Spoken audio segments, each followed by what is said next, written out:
Okay, ready. Hi, everyone. Hi. Everyone. Oh, there's some sound. Good.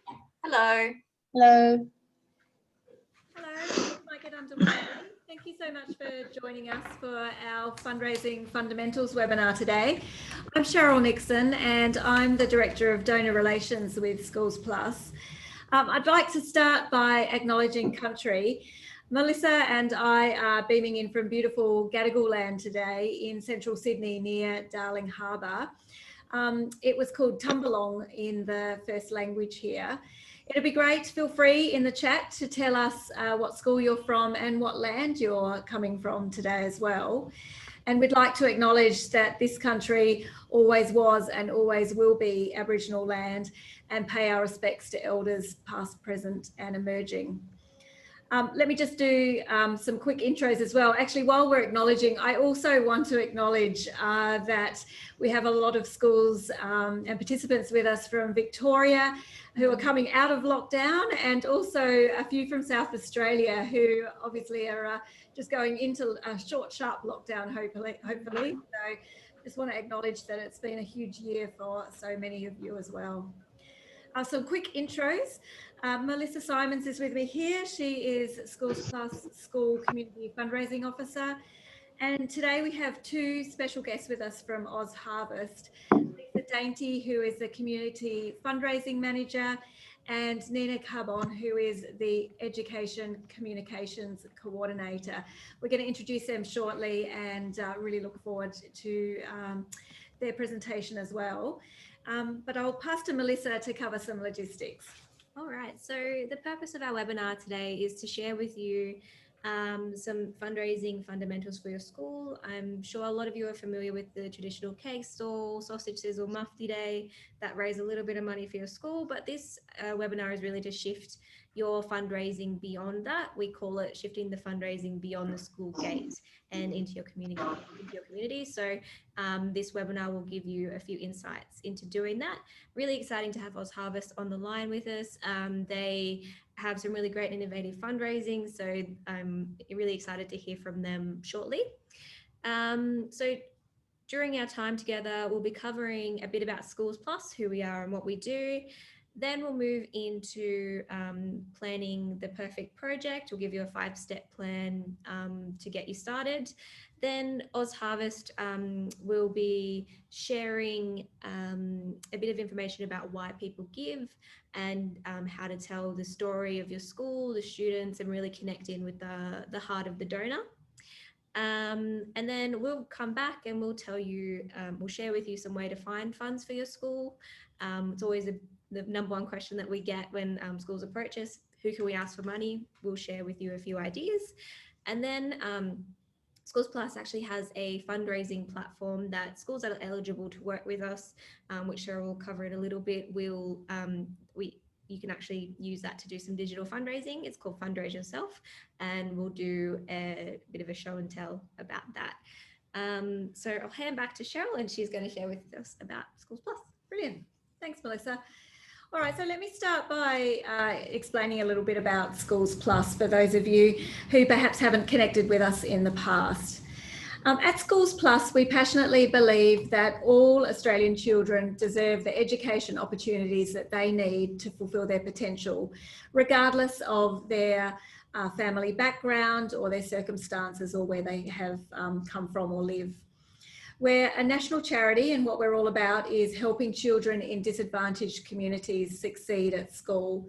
And the way we do that is by empowering schools with not only financial support, but also coaching and a range of resources, including some of the things that you'll hear about today, that enable you to do the things that you do to tackle the greatest challenges for your students and your communities.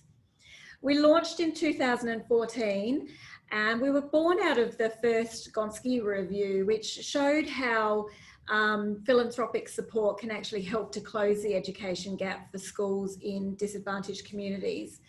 And since then, we've connected with more than 700 schools, and we've connected them with donors in the corporate sector, with trusts and foundations, and with individuals. Through our work and the support of those fabulous donors, we've been able to direct nearly $18 million to schools, and that has benefited over 230,000 students and 12,500 teachers. So it's really terrific to have had that impact over 5 or so years. Now, just on disadvantage, more than 4,600 schools across Australia are eligible for support through Schools Plus and meet our disadvantage criteria. What we use as that criteria is the Index of Community Socio-Educational Advantage. It's always a bit of a mouthful, or ICSEA. And any school with a value below 1,000 is eligible for support through Schools Plus. This slide that you're looking at now shows some of the factors that are taken into account when calculating a school's ICSEA value. Some of you here today might come from schools that are above 1,000 ICSEA. Please don't leave us. You're more than welcome to stay. And we've heard from many higher ICSEA schools that the information we provide about fundraising is valuable to any school. And we've also had a few examples of high ICSEA schools supporting projects in lower ICSEA schools, which have been really terrific partnerships that we'd love to encourage more of. So we like to say that we make it simple, effective and tax deductible to give to schools in need. And this slide shows some of the benefits of working with Schools Plus that we'll go through in the webinar today. But the main thing that I want to kind of pause on and point out here is the DGR status, or deductible gift recipient status, that relates to that tax deductibility line at the top there. That status is what allows us to make donations to schools tax deductible, pardon me, and lifts the pressure off thousands of individual schools from jumping through all the legal and administrative hoops to attain DGR status. You might also come across grant opportunities from foundations that can only give to organisations with DGR status, and that's where we can help. We can apply on your behalf so you can satisfy that DGR requirement. I'll stop there and hand it back over to Melissa to talk more about fundraising. Sure, no problem at all. So the very first step in your fundraising process will be to create a plan. So the lovely OzHarvest team later on, they'll be talking about, focusing in on your story and connecting in with donors. But this plan is really the nuts and bolts, and it will really set the scene before you tell that story. So any great plan starts on paper. It doesn't have to be a massive document, but it just needs to be there to collect all your thoughts together. Your planning phase is a great opportunity to get more people involved. Fundraising isn't a solo journey. Bring in as many people as possible into the your fundraising or fundraising committee. You'll also need your principal in at this point, because they will be great. Oh, that's good. Sorry, I'm going to So also for schools that are eligible for our support, we have some planning documentation in our dashboard, so you can jump in there and have a look. But really, these 5 questions are what you need to answer before you get started and start fundraising. So I'm going to use an example from a school that we've recently worked with. We worked recently with Woodridge Senior Higher in Queensland, and they wanted to make a memorable graduation ceremony for their class of 2020. They are a school in quite a low socioeconomic area, lots of refugee and new migrant population, and a lot of them are the first in their family to actually graduate. So this was going to be a really memorable graduation ceremony for them, for the students and their families. So when I first chatted with them, what we needed to know to get started was when they needed their funds in by. So the graduation ceremony was actually today, so I'm really eagerly awaiting some photos to be sent through of the students in their graduation regalia, but they do need to take a few steps back and think about, you know, when they wanted certain items by. So in this case, they wanted to hire graduation caps and gowns. That meant that they had to pay a supplier by a certain date and really plan it out that way.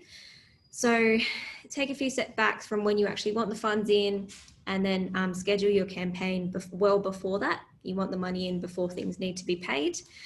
Then think about why you're doing the project and who will you benefit. In the example of Woodridge, they're doing the project to give their class of 2020 a great send-off. It's been a year, so they want them to remember it, and then think about who will benefit. Not only in this situation is it the students that will benefit, but also the teachers who get to farewell the students, and the students' family who could zoom in and proudly see their family member graduating.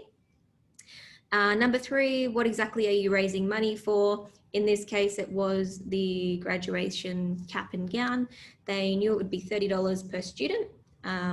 So they times that out by the amount of students in their class, and they knew how much they wanted to raise.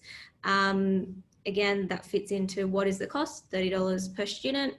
And then think about who is on your team. In this situation, it was the marketing officer that actually approached us from this school. And she had a team put together of the principal, the year advisors, and actually some students from the leadership team who were doing the fundraising, and they were able to communicate out with a wider network of people. So yeah, definitely have a team together and know who you're going to involve before you get started. All right, so I'm going to hand over to the lovely OzHarvest team, and they are going to share with you. I've given remote control to them. Fantastic. All right, we've got you there, Lisa. Hi, everyone. Thank you so much for having me. So my name's Lisa Dainty, and I'm the Community Fundraising Manager for OzHarvest. And yeah, really appreciate you guys inviting me here today to share just a little bit on how you can maximize the success of your fundraising campaigns in your school. So firstly, I just want to share a little bit about OzHarvest for those who may not be familiar. So we are Australia's leading food rescue organisation, and we are all about stopping perfectly good food from going to waste, and rather making sure that it gets to people who are hungry and who need it. So here all across Australia, we have 64 vans on the road, and they are rescuing about 250 tonnes of perfectly good edible food that would have otherwise gone to waste every single week. And we collect that from a network of about 3,000 different food donors. So these are places such as supermarkets or cafes or function centres, hotels, restaurants, anywhere where there's good surplus food that's left over, or perhaps it's approaching its best before expiry date, but still good and within that date. That's the kind of stuff that our refrigerated vans are collecting. And to date, we have rescued and redistributed the equivalent of 160 million meals over the last 16 years.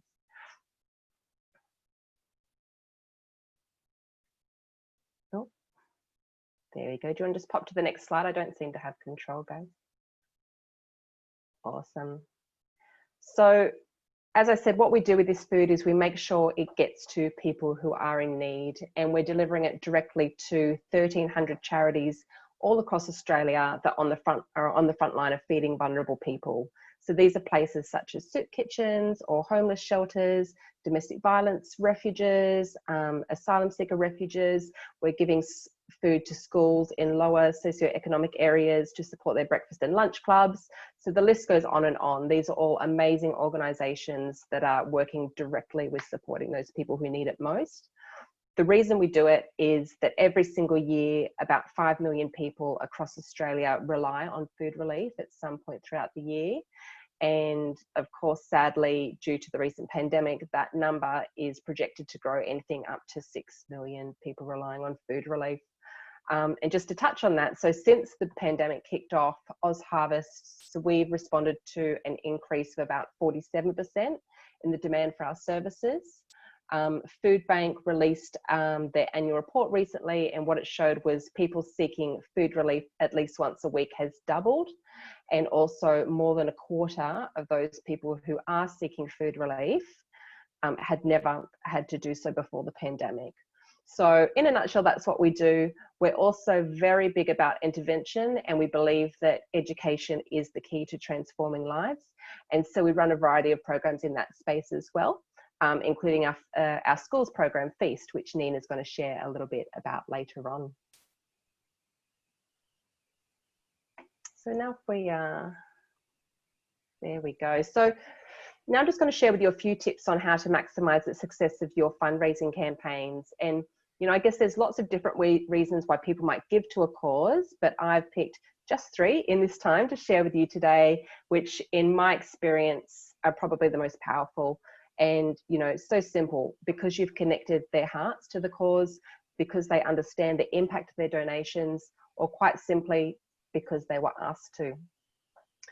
So if we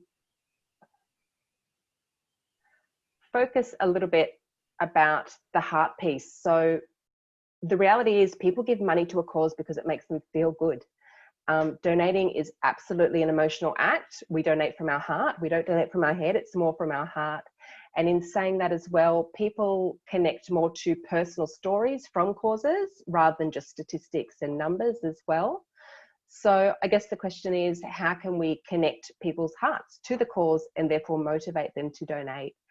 And I think one of the things we've learned is one of the most valuable and effective ways to do that at OzHarvest is through the art of storytelling, which I'm going to touch on today.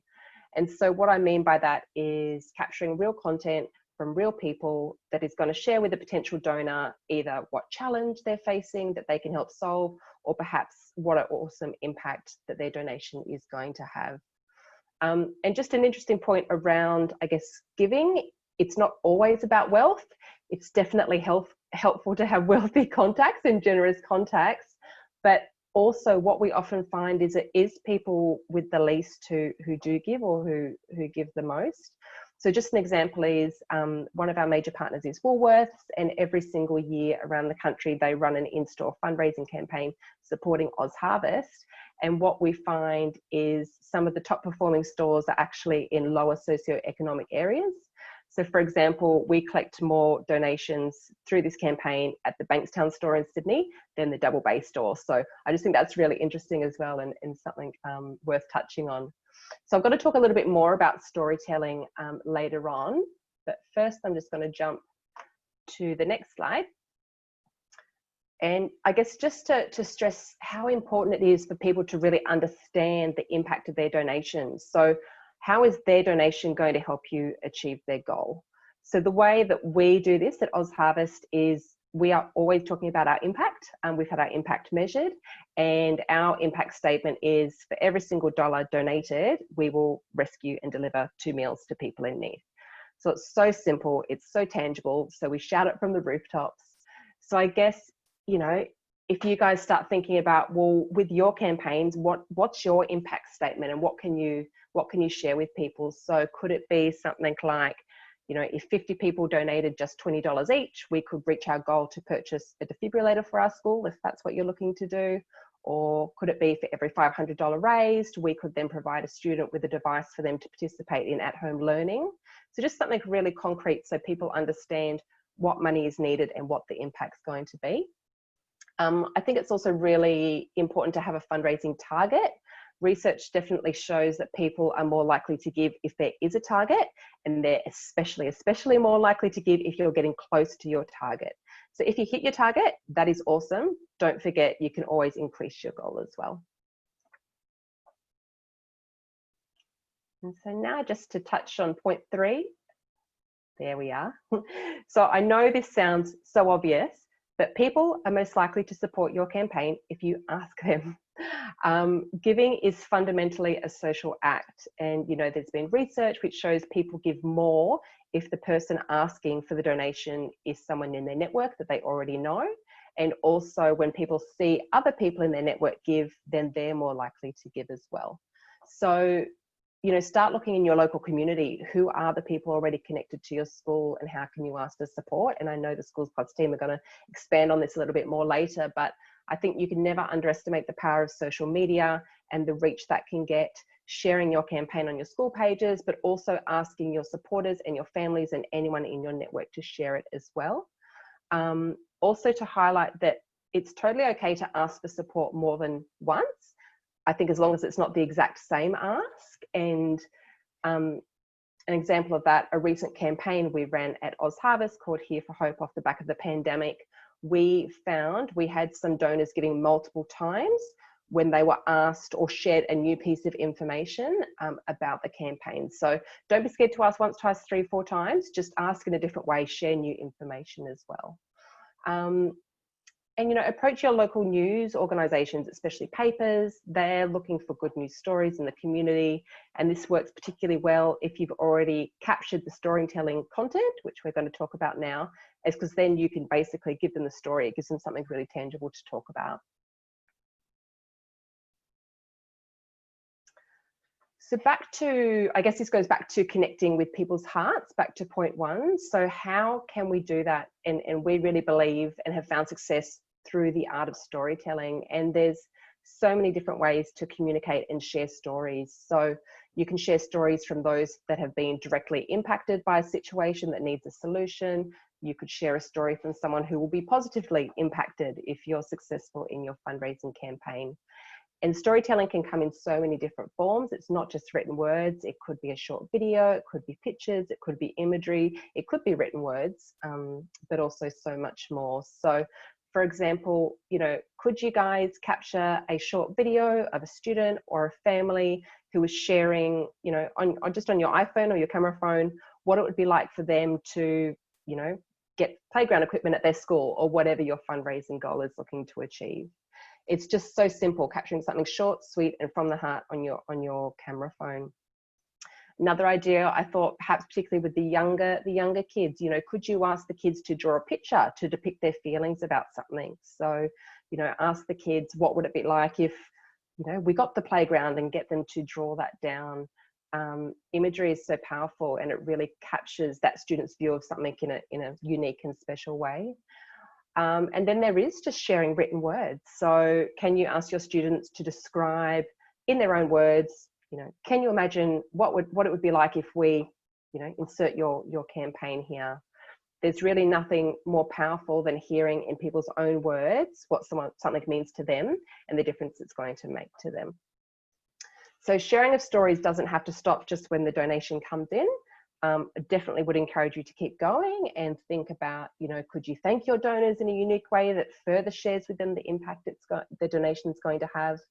A way we do this at OzHarvest is we often create really short videos, again, filmed just on a mobile phone, of our CEO and founder, Ronnie Khan, thanking certain groups of donors. It literally takes a minute for us to record, or for her to even do a selfie and record herself. It's so powerful because it comes from her heart direct to the donor. So I wonder, with the students and the principals and the teachers, is this the kind of thing that would be really easy for you guys to implement as well?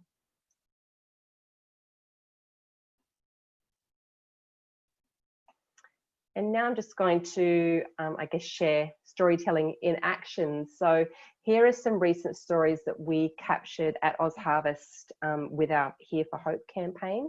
As I mentioned, this campaign was launched off the back of the pandemic, and it was to raise funds to help us meet that increased need we were seeing for food relief that was being felt throughout the community as people were losing employment. So our team went on a mission to collect as many stories as we could from the front line. We spoke to our drivers, we spoke to our recipient charities, we spoke to our food donors, we spoke to the people receiving our food, the beautiful food recipients, anyone really who was within our network. And I think if you look at these stories, and we've also got another one we can skip through to as well. If you look at these stories, you can see how personal and how heartfelt they are. How much more powerful is this as a campaign to share with a potential donor than OzHarvest just saying, please give us money because we need to feed more people. So yeah, that's storytelling in action right there. So I think that's all we've got time for now on that. Thank you so much. I hope it was helpful. And I'm just going to, I think, pass over to Nina from OzHarvest to share a little bit about our Feast Schools program. Thank you, Lisa. Hi, everyone. My name is Nina. I'm the OzHarvest Education Communications Coordinator. It's a long title, but it means that I'm creating awareness for our educational programs. And as Lisa already mentioned, OzHarvest is not only about food rescue. We also believe education is crucial in creating positive change, help reduce food waste, and build a sustainable future. That is why OzHarvest developed the Feast program. And Feast stands for Food Education and Sustainability Training. And the goal of the program is to inspire kids to eat healthy, waste less, and become change makers in their community. Yeah, perfect, thanks. So a little bit information about the Feast program. Feast is a curriculum-aligned primary school program for years 5 and 6. It is run for 7 to 10 weeks and is teacher-led. It addresses STEM and English curriculum outcomes and the cross-curriculum priority of sustainability. So during the program, students are tasked with exploring and designing their own recipes for their school cookbook, while addressing food waste prevention and healthy eating. So when schools sign up to the program, OzHarvest will provide them with a lot of resources and equipment to make it as easy to implement for the schools.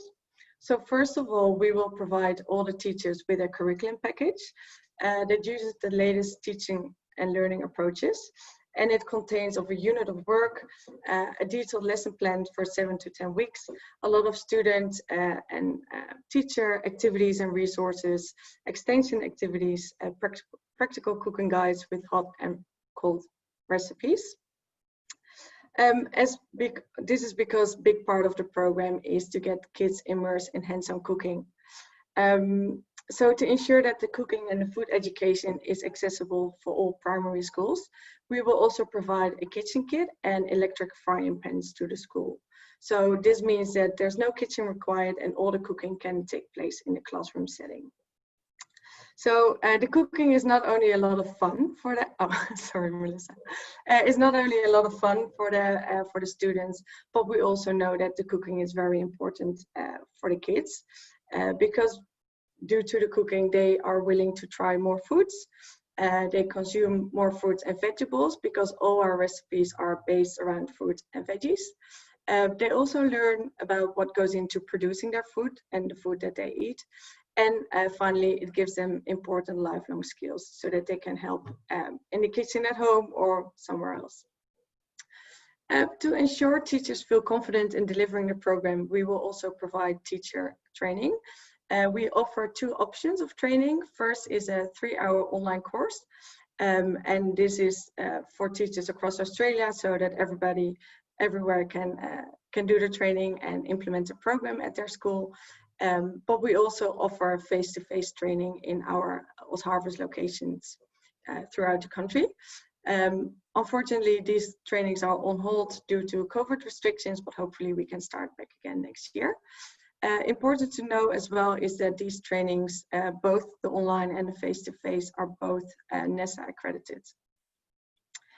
The good thing about providing all this equipment and support is that all the equipment also belongs to the school. So whenever you sign up to the program, you can keep all the equipment, the kitchen kit, electric frying pans, the curriculum package, so that it's a really sustainable program and your school can teach it again and again to a new cohort of students.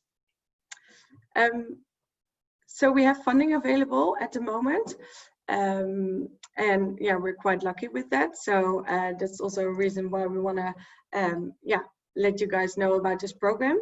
So the funding is available for regional and remote Australia, for schools in the ACT, in the Hunter region, in Queensland, and all low SES schools across Australia. Can you go to the next slide? Thank you. So if you're interested, please go to our website and express your interest. We will then provide you with a funding offer and next steps how to implement the program in your school.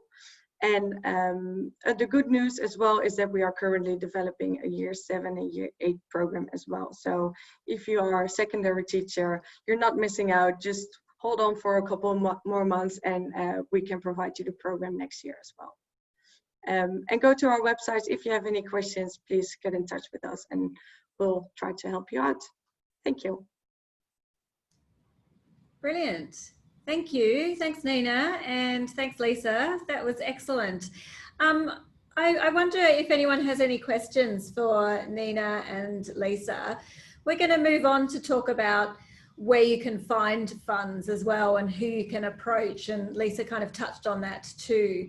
But if anyone has any questions now, either pop them in the chat or unmute and let us know, and we can take a couple of them now before we move on. I'll pause for a second and see if anyone's typing madly.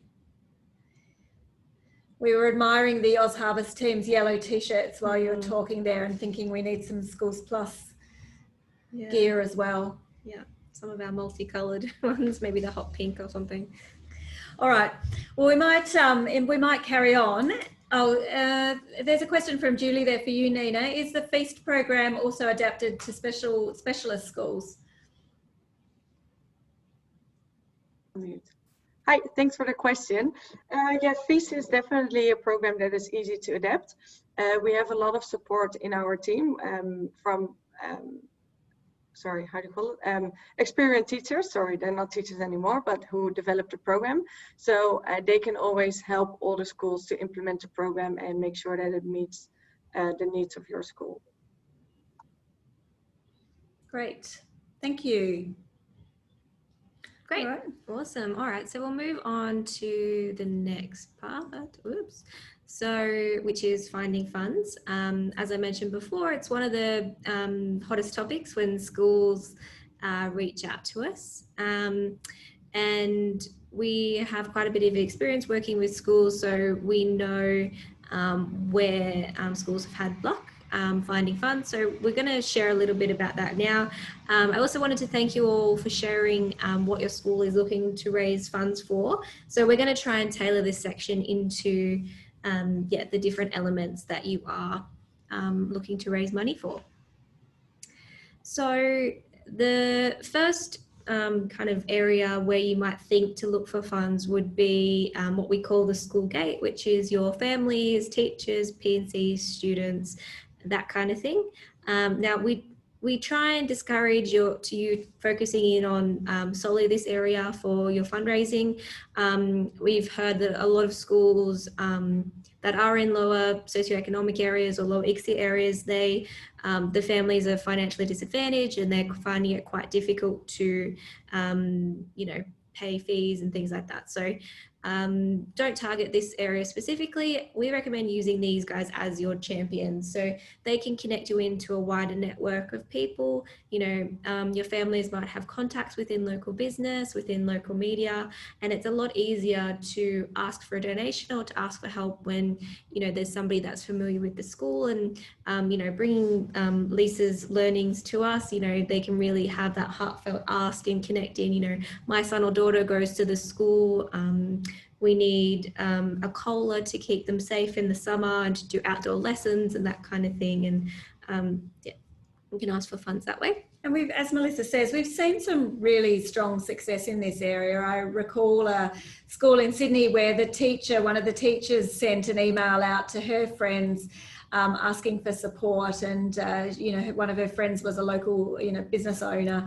And as Lisa said, one of the reasons that people give is because they are asked, and because that teacher had asked, and that person, did think about it and think that was a good cause. The school received a donation of several $1,000s, which was amazing.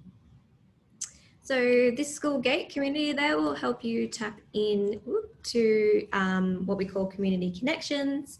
As we were saying, it's the friends and colleagues of this group you know, sporting groups, religious groups. We had Ulladulla High were in New South Wales were fundraising to support a wellbeing hub at their school after the bushfires ravaged that area. And they had a fundraising project up in their local Uniting Church. They actually gave them, I think it was a $6,000 donation, which they pulled together from their congregation. So yeah, have a chat with the groups that you know. School suppliers, and from the Woodridge High example, I actually saw a donation come in from somebody that does a bit of mentoring with the students there. They wanted to wish the class of 2020 luck, and that was their way of doing it, by giving a donation to the project. And that's a really good reason why it's useful to have a large group of people involved in your fundraising campaign as well. You know, for the parents to work together with the teachers and the principal, because I'm a parent, you know, at my kids' schools. I don't know who the school suppliers are, but if I'm fundraising for my school, it might be useful to have that conversation with the principal and vice versa, to kind of get a good understanding about the network that might be available to approach for donations. There are lots of different suppliers to schools that might be able to help. The local council and MP, also useful to approach them. And again, we've seen examples where the local MP, either state or federal level, is keen to support the school. Local MPs often have funding that they need to give out in their community. And so if you do have a relationship with that person and let them know about the sorts of things that you're trying to fundraise for and do in your school for your students, there might be an opportunity there as well. Local MPs, if they're not able to support you, or in addition to supporting you, they often also know about other local grant opportunities. And we do know of some local MPs who provide a kind of regular newsletter providing grant opportunities to the community. Yeah, and as Cheryl mentioned earlier, if the local grant does require a DGR1 or charitable status, you can work with us to apply for that if you're eligible for our support. Yeah, and many businesses as well provide grants locally. So you might find that in your community, you know, if you're in a regional community and there's a road project going on, or a local, you know, we had one example of a solar panel farm being built in a local community, and that company was giving away grants to that community to provide support.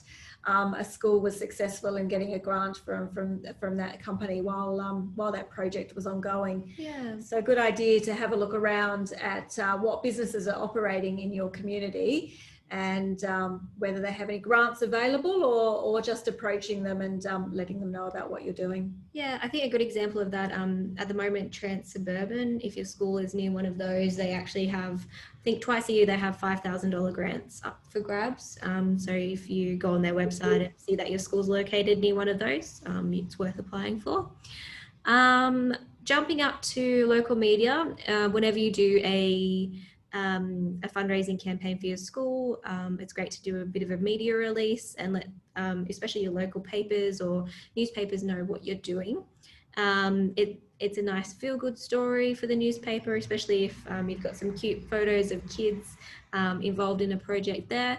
An example of when this did pay off for a school in quite a big way, we supported a school in South Australia, and they needed to get their students to Sydney to participate in an award ceremony for, I believe it was STEM. Their local MP actually saw it in the newspaper, and she donated. But on the back of that, she also was sharing what she had learned. I think it was with the federal MP, or it was somebody quite high up, and they actually got a call to the school that the federal MP was going to completely fund the students. So there's little different ways in, and these are definitely ways to communicate out. So jumping on to the next part, I don't know, I keep going forward. And you know what, it'd be great if any of you have tried any of these avenues and had success or perhaps not. Feel free to share your experiences as well in the chat. I think it would be great to hear from you guys as well, to see, you know, where you have attempted to approach people and what's worked for you. Yeah, definitely. So this extended network, it's a bit further out, but if you can still tap into these options. For example, not-for-profit organisations like our friends at OzHarvest here, if you're looking to do a breakfast program and you need food for that breakfast program, it's a great way to reach out to that organisation, so you don't actually have to pay for the food cost. So that's one way of removing a cost from the fundraising. You don't need to fundraise for that. You might need to fundraise for something else. I saw here that somebody's looking to raise money for a van for their breakfast club, can completely get rid of the food and focus on the van or the upgrading of a vehicle that you already have. The education department, have a look at what grants are available. I typically see grants for infrastructure and things like that, so these could be bigger ones. And also, if you've been doing fundraising for other things, you could also kind of use that as evidence that you're very passionate about the project, you're able to sustain part of it, and it looks very favorably for your school when you're putting in applications like that. Yeah, and then looking at businesses as well. We've talked a little bit about local businesses, but if you're in a region, for instance, or in a part of a metropolitan city, there are often business chambers as well that you can go to kind of get a list of which businesses are active in your community. And it might also be a way, sometimes the business chambers might help with promoting your opportunity to local businesses as well. So checking in with them might be a worthwhile way to go as well. And community groups too, Rotary, CWA, the Lions, whole range of community groups like that also often provide funding to school projects. In those cases, we found that you may be asked to go and present to the community group. It might be that, you know what, their once a month meeting of the club, you might need to go along and present to them what your proposal is, what you're planning to do. In those situations, you know, an idea, as kind of going back to what Lisa said about bringing these stories to life, an idea might be, if it's appropriate, to bring along a student or a couple of students to talk as well, and to talk about how this project's going to impact on them. I think that is a great way to really, you know, bring home the impact and make it very personal as well, which is really, as Lisa said, the best way to fundraise. Yeah, for sure. And thank you to those that have shared. It sounds like we've got some great success here. So we've got Ben, who has had success with their local council and MPs for getting some things done around the school. Mary and the New Woolly School has supplied the breakfast club, which is awesome. And Nathan, who has reached out to banks. We've found that banks have been a big supporter of projects. Also, businesses like real estate companies or car dealerships, law firms, those kinds of things in the local community are great ways to connect in. Universities, if there's a project that you could tap into, for example, I think there's a speech pathology program that we've had a school work with, that, you know, the students from the university have come in to provide that service rather than them having to pay provider for that, and they've worked together to do a bit of a study and also for the benefit of the students. As we've mentioned before, applying for grants. I'm actually going to send out a few resources about grants after the webinar to you as well. We've got a few websites that you can have a look at that have databases, and they're a really great place for you to get started and knowing where exactly to find grants. It's always one of the biggest challenges, is actually finding the grant, but these databases are wonderful for that. And then have a think about your past teachers and alumni. So your mind might go first to the prominent alumni in your school community, but it doesn't have to be them. It could be anybody that might like to give back to their old school. We've had groups of alumni form giving circles, and they've given monthly to a literacy program to a school in Victoria. It's really about first gathering kind of a bit of a database about who your alumni are, which you can do on Facebook or through a Google form or something like that, sharing content about your school, and then when the time is right, you can start sharing that your school is fundraising. And again, it's about connecting to the heart. We had a school in Bomaderry in New South Wales, and they were able to connect in with their alumni because the school library hadn't been renovated for 20 years. So they were like, school library is still the same as when you went to this school. So could you please donate to help us upgrade it and bring it into the 21st century? Yeah, so if you know of any school reunions going on or Yeah. anything like that, that's a good opportunity maybe to tap into that community. Mm-hmm. And then finally, the larger businesses. We've talked about businesses a few times, but I guess the point here is both with businesses and with grant makers as well, thinking about what matches with your project. So, if you're looking for equipment such as laptops and iPads, or for STEM projects, you might really look to those businesses in your community that are technology focused and might be looking to make sure that students have great STEM skills so that they provide a bit of a workforce pipeline for them in the future. Breakfast clubs, we talked about, Woolies and supermarkets and that sort of thing who might be willing to support around food. Playgrounds and landscaping and that sort of thing. Bunnings is an obvious one to go to, or hardware stores or landscaping businesses and the like.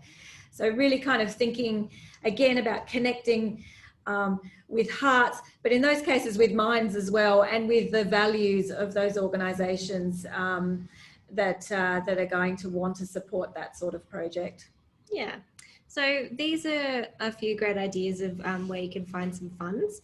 And I think kind of to wrap up this section and the section that OzHarvest did before, the main takeaway is don't be afraid to ask for donations. You've essentially got to be in it to win it. We like to talk about a ratio in fundraising, which is 8 to 4 to 1. You might ask 8 people, 4 people will be interested in your project, and then 1 person will donate. And remember that if somebody says no to you, it's not a no forever, it's just a no for now. You can still keep them updated if they're interested in the project, and they might give a little bit later on. But yeah, the best place to start is with the ask. So moving on, to the Fundraise Yourself platform. So this is our crowdfunding platform that's been specifically designed for schools, parent and community groups, and teams within the school community to do some fundraising. The benefits of our platform is you get your own unique presence online. You'll get a unique URL which you can send out when you're communicating with donors. So for example, if you're sending out email communications or social media communications, be sure to connect a link in, and that way people can easily click and go over to your page. You can also connect that URL into your school homepage. So, if people are hearing about the fundraising by word of mouth, the first place they're going to go is either to your website or to the social media channel. So make sure it's there, pinned to the top of a social media channel or front and center on your website so they can easily give. You have the ability to include photos and videos.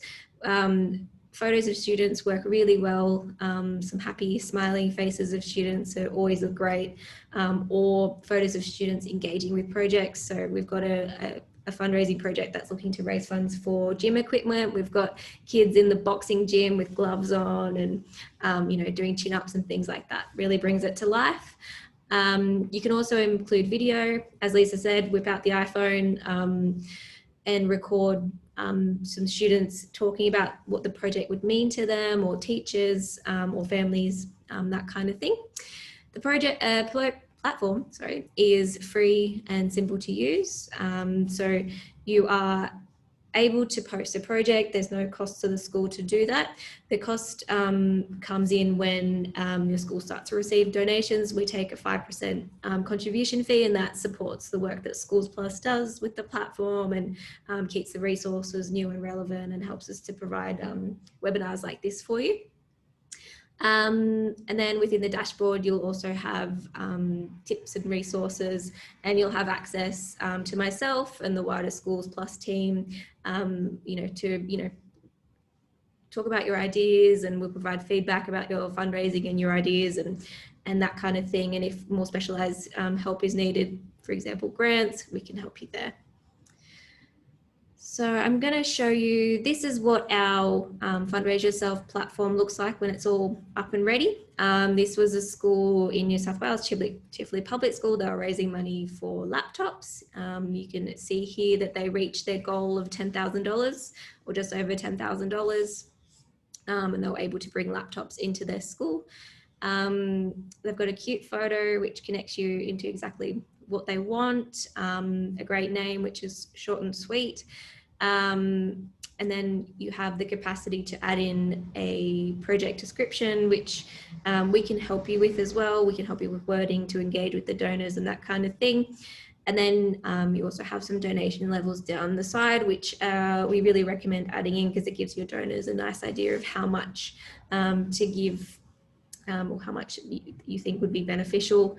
So for example, $50 would help to purchase a mouse, headphones, and a software license. I think there's research that shows that when you do have handles like that, what are called handles or donation levels, it actually does encourage donors because it's about bringing to life what the donation can support. You're not just kind of a picture, you're not just kind of putting money into a big pool necessarily. You're kind of going, right, my $50, my $100 actually paid for one student to be able to attend, that community event or to be able to purchase that equipment. So we really do recommend that you use them. And I guess it goes to what Lisa was saying as well.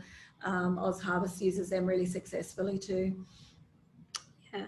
And I think from our data, I think it's over 50% of donations are connected in with those donation levels. So they are really useful to pop in, and some schools have said that they're not comfortable with it, but our data has shown that it is beneficial to projects. All right, so the 3 steps to get you started if you're ready to do a fundraising project with us would be to register your school. All the schools that are eligible for our support are loaded into the Schools Plus website. You'll be able to find it when you go to schoolsplus.org.au.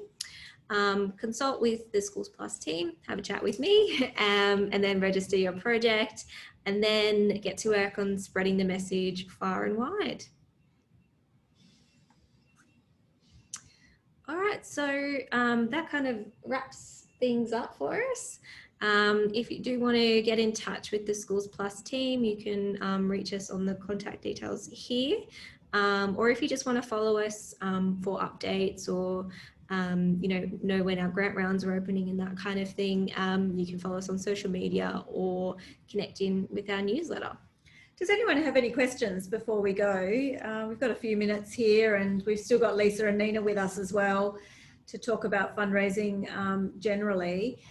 Has that given people ideas about where they might go or how they might approach their fundraising for the various things that you've suggested you'd like to raise funds for?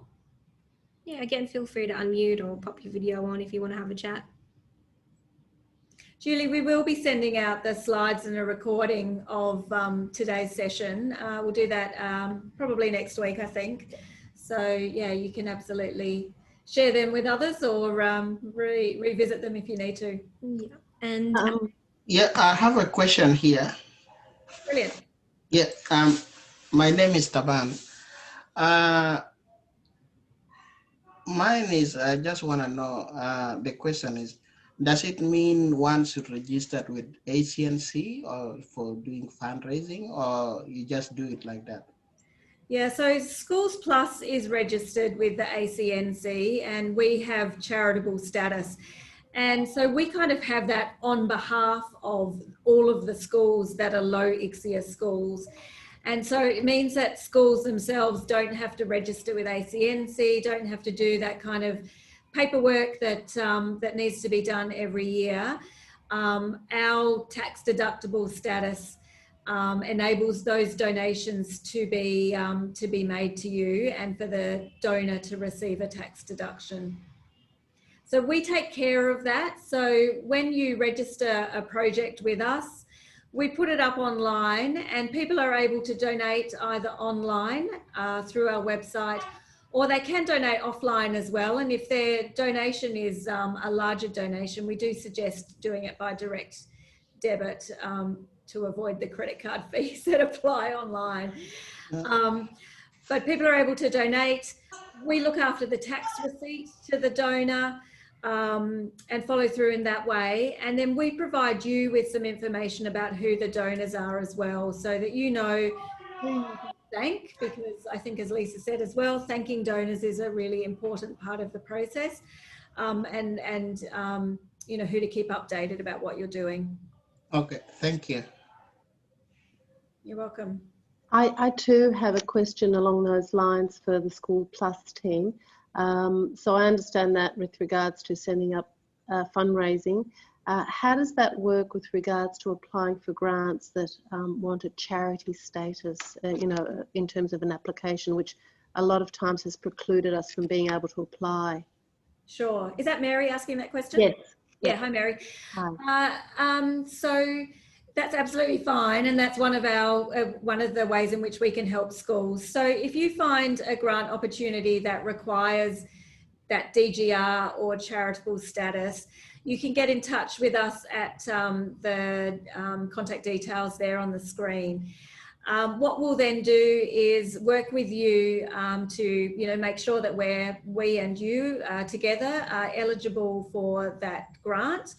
Help you fill in the form, go through that with you, and fill in the bits, because often in those cases, we will be the recipient of the grant. So there'll be parts of the form usually that we will need to fill in and then submit it on your behalf. Sometimes that requires a conversation with the grant maker just to check that that process is okay and that it's okay for us to apply on your behalf. But we've done that now for many schools, and really that is one of the reasons that we were established, because only a very small percentage of schools do have the tax status that allows them to go for grants and to be funded for by those sorts of organisations. So we were set up to be exactly that kind of go-between for schools. Yeah, and I'll just add that the contribution fee of 5% also applies to grants. That's right. Yeah. Okay, fantastic. That's great. Thank you very much. You're welcome. Any other questions?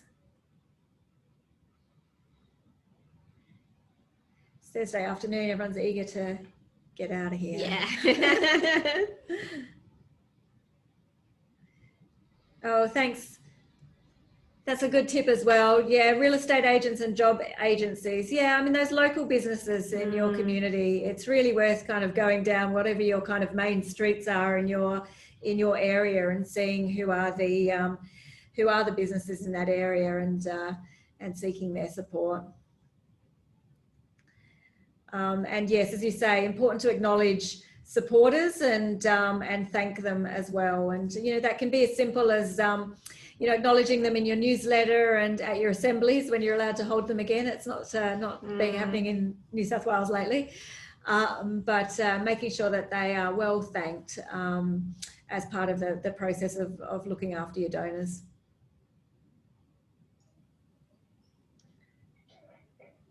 All right. Hi team, I just have one more question. Go for it. This is Kerry here. I was just wondering, as an incentive to make a donation, are we able to say that we'll be applying on your platform and you give the people who are making the donation tax, they can claim it as a tax deduction? Yes, definitely. So all donations over $2 made to your school via the platform are tax deductible. That's essentially the only kind of incentive that you can offer them. The tax rules kind of say that they can't receive any other benefit. So they can't receive like a t-shirt or something in return. Saying thank you in a newsletter, that's fine because it's not really a material benefit. But yes, you're more than welcome to say you will receive a tax benefit if that's what you want to do when you give to our school. Yeah. In fact, Kerry, that's probably one of the benefits of working through Schools Plus to fundraise. I mean, there are plenty of crowdfunding platforms that you could use, of course, you know, your Kickstarter and Chuffed and things like that. And many schools have tried to fundraise through them.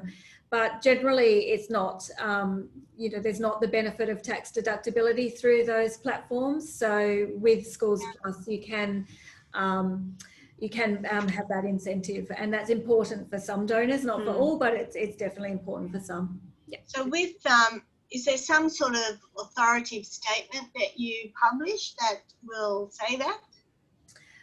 So usually, I mean, you know, you could just, well, we can work with you if you want to register with us to get the right wording. But yeah, normally we just say that we're a registered charity and all donations over $2 are tax deductible. Okay, cool. Thank you very much. No worries. All right, I think that just about wraps up everything for us. We're just past 5. Probably everyone wants to get home. So thank you all for joining us again. Feel free to get in touch if you would like to have a chat, and I'll be sending out a thank you email with the slides and the recording next week.